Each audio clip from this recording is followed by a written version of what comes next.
সম্মানিত মন্ত্রী প্রদত্ত তথ্য অনুসারে বাংলাদেশে সরকারি চাকরিজীবী কর্মকর্তা এবং কর্মচারীর সংখ্যা হচ্ছে 14,50,891টি।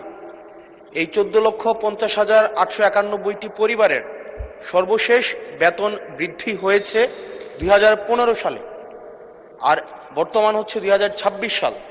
গত 11 বছরে কোনো বেতন বৃদ্ধি হয়নি, অথচ এই 11 বছরে মুদ্রাস্ফীতি 55 থেকে 65% পর্যন্ত বৃদ্ধি হয়েছে।